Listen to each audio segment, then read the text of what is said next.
So, hitmaker. Let's give you a definition. Alexander O'Neal. Right through the mid-80s, he had major success with singles like Criticise, If You Were Here Tonight, had lengthy spells near the top of the charts here in the UK, made the charts in his native USA, and he's headed to the Bridgewater Hall here in Manchester later this year for what he's calling his farewell tour, in inverted commas. So to find out how he's feeling ahead of the show, I sat down with him, had an amazing conversation with me, first of all asking Alexander how it felt to only taste success once he got into his 30s.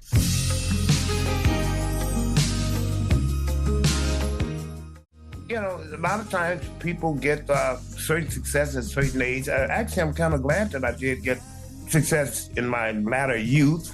It was just a great time, man, you know, and I think one of the big success things for me is being a 30-year-old, but still looking like a 25-year-old. So that helped out a lot too, you know.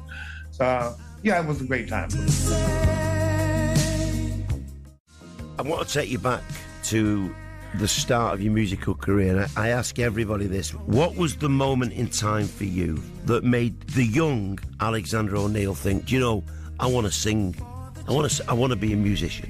Actually, to be honest with you, singing to me comes natural. I've never had any formal training or anything like that. I've always sang, you know.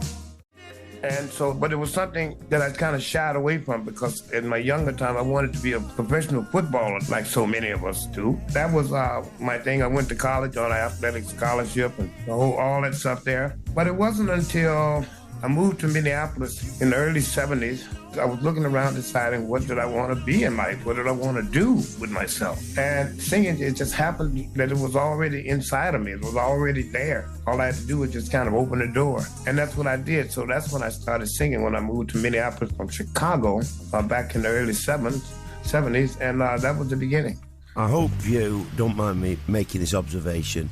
So my favourite soul singer of all time is Otis Redding, and mine too. Sitting in the morning sun. I've always felt that your style, I don't mean you sound the same as, I always felt that listening to you, it was that same vibe. I don't know how you feel about that. Well, I do. You know, Otis Redding was definitely he was like one of my favorite. I've had a lot of favorite singers, but Otis was my favorite one. I grew up down in the southern part of the United States, and we got a lot of great soul music all day, all the time. I was very much so intrigued with the fact that Otis was a brawny guy like myself, that he could deliver, you know, all of the up-tempo songs like Satisfaction, all those kind of songs, and then break it down and do the beautiful ballads like Sitting on the Dock of the Bay and Cigarettes and Coffee and stuff like that. I mean, Otis has so many songs that people just don't even know, and all of them are great songs, you know.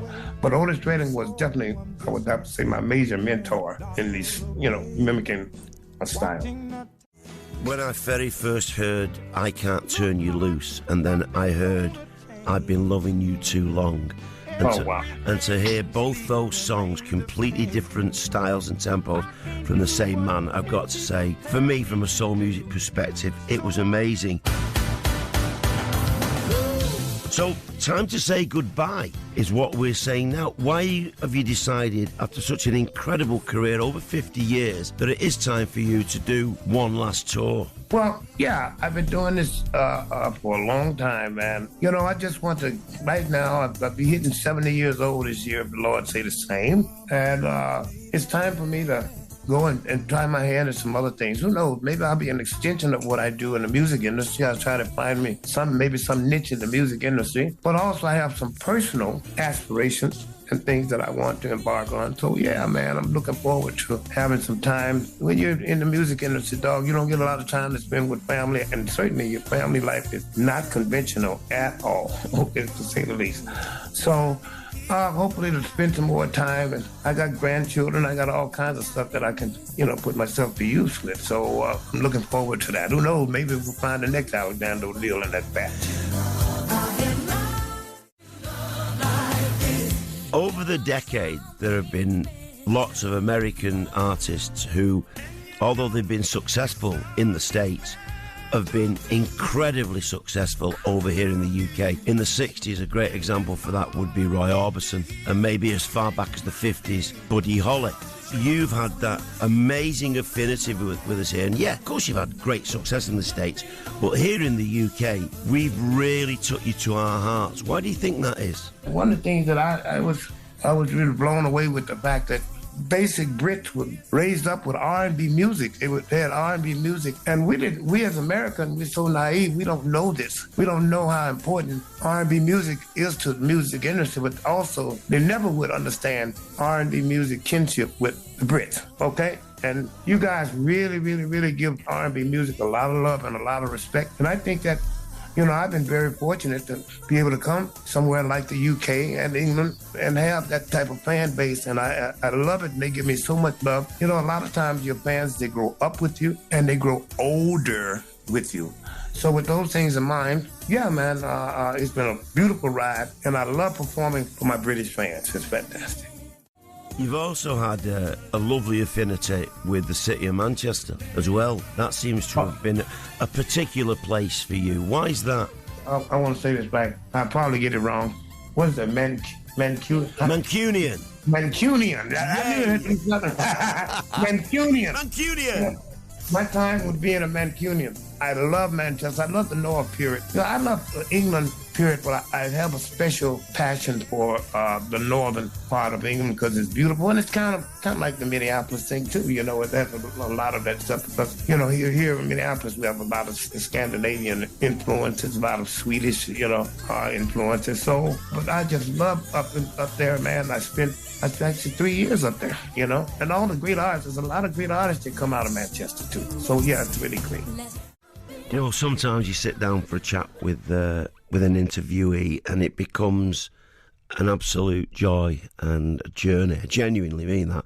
And you'll hear the second part of my conversation with Alexander O'Neal, with the fantastic Alexander O'Neal, and we had a real in-depth conversation. He's at the Bridgewater Hall later this year. He's calling it his farewell tour, although I did discuss how flexible the term farewell was with him. But I started this part of the conversation by asking him about some of his greatest musical successes. Can I get some next? It's gonna be kind of right to me. My favourite track of yours wasn't one of your biggest hits. It was a hit. It was called Fake. For some reason, that's the one that chimes with me. But if I said to you, out of all those babies, those musical babies that Alexander O'Neal has had, what would be the one for you? I would have to say my favorite song would be Crying Over Time off of the Hearsay album. Yeah, that's my favorite track because it pretty much defines who Alexander O'Neal is as a R&B. The song is so full of feelings, emotions. It was very easy for me to bring those things to that song. It's another sleepless night without you, girl. So Crying Over Time would definitely be my favorite song, but even though I have many that I like, but Crying Over Time would be my favorite. Darling, When as a kid I started listening to R&B, my first introduction, probably you wouldn't maybe describe it as R&B, was the likes of Sam Cooke, but then very early James Brown, and I remember listening, Otis Redding we mentioned earlier, but yes. Sam and Dave and... I listened to all that stuff. I actually got the chance to see Sam and Dave when I was a young boy, because down south, down in Mississippi where I'm from, all of those tours, those black tours, they had to come through the South, right? Because that's where you get your money, right? And they were making all those stops, and I got a chance to see Curtis Mayfield, Sam and Dave, all those guys on the same show, same tour. It was fantastic, man. Those guys have done so much for R&B. You mentioned Sam Cooke. I also grew up on Sam Cooke as well, and I love Sam Cooke. My theory, I believe that Marvin Gaye was, shall I say, very much so influenced by Sam Cooke. I gotta believe that, okay? Because they kind of looked alike, and back in the time, as you know, Marvin's music evolved into a whole nother sound, but in the beginning, it wasn't the sound that he ended up with at all. But I gotta believe that I love Sam Cooke. Another Saturday night. I'll never forget, as a kid, when children in the neighborhood found out that I could sing, they would always try to coerce me into singing in front of their mothers or their parents. Listen, you gotta listen to them sing. Mama, you need to listen to this boy sing. And so I'll never forget the first song that I sung. It was so ironic that you would say, Sam, because I was thinking, it's another Saturday night and I ain't got nobody. I got some money because I just got paid. Here's another Saturday money because I just got paid. And how I something hope to have someone to talk to. I'm in an awful way. Yeah, you know, that was my first song. So I was influenced by Sam as well. What do you think is the magic about soul and R&B, that we're talking about songs that are now 60 years old more, and yet if I'm in a club and I play I Got You by James Brown, it fills the dance floor nearly 60 years after it was released? What is that magic of soul and R&B, do you think?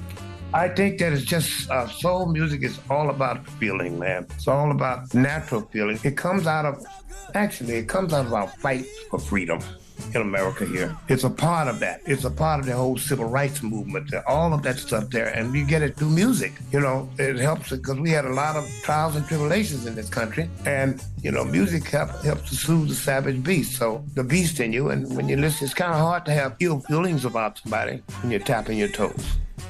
My chat tomorrow with Alexander, and we will be addressing the situation with civil rights in the States. He's got the most passionate viewpoint of that, and a really emotional viewpoint. It was great talking to him with Alexander O'Neal. He's heading for the Bridgewater Hall later this year for what he's describing as a farewell tour, and I wanted to talk to Alexander about what it was like growing up as a young black kid in the United States, particularly in the southern states, during a period of real racial tension. So many generations before me had paid such a horrendous price for us to be ourselves in the 60s. And in the late 50s, 60s, coming up, for me, it was,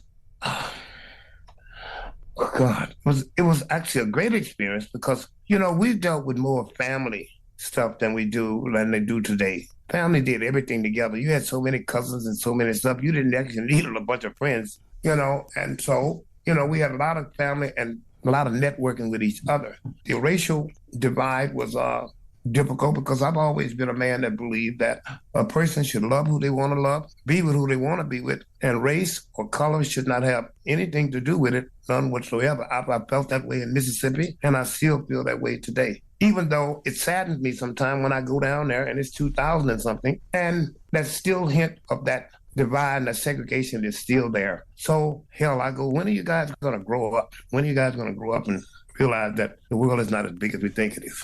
How much do you think your kids and grandkids, Alexander, realise what their dad and granddad has done in life? Probably still too early to tell, but I think that a lot of times they get it, you know, but they would not know my history. They don't know the history of what we went through. I was watching a documentary on my hometown, actually, on this guy who had gotten blown up and gotten killed by the Ku Klux Klan. And so his name was Werlis Jackson. He's from my hometown. I knew him, as a matter of fact. And I saw that documentary, and it just blew me totally away to see, you know, the history of, you know, where we come from. You know, down in Mississippi, Natchez, Mississippi, especially where I'm from, it was kind of like the Savannah, Georgia of Mississippi. You know, back in the day, they got the big mansions and the whole 9 yards. So segregation was alive and well in that area. So it's going to take it some time for them to totally, you know, get out of that. But eventually, it's still too soon. You know, sometimes I often tell people we're in the horse and buggy stages of equality in this country. It's only been 150 years, less than 200 years out of slavery. Okay, slavery was abolished in, I think it was 1855 or something like that. So, you know, we're on the beginning stages of that whole thing. It's going to take much more time than what we're doing. We think that everything should be the way it should be right now. It's not going to be that way. It's going to take time. It's going to take much more than 150 years. I've got to tell you, though, it's been, for me, really lovely to hear you tell us about that. And for me to get almost, you know, inside your heart to a certain extent of how you were when you were younger. But what I can also say is you'd be amazed how many kids like me, white kids, listened to music that came from the black community. And I'm talking as far back as Little Richard and Chuck Berry, and then on through the 60s and 70s. And there's so many people like me that people like you and your contemporaries influenced, you know, and we wouldn't have got into music without guys like you. It's been really lovely talking to you. Have a great time. Look forward to seeing you in Manchester. But also, thank you, my brother. But have a great life as well, Alexander. You take care of yourself, mate. Thank you, man, and you have a blessed day, my friend. It was lovely talking to him. Alexander O'Neal.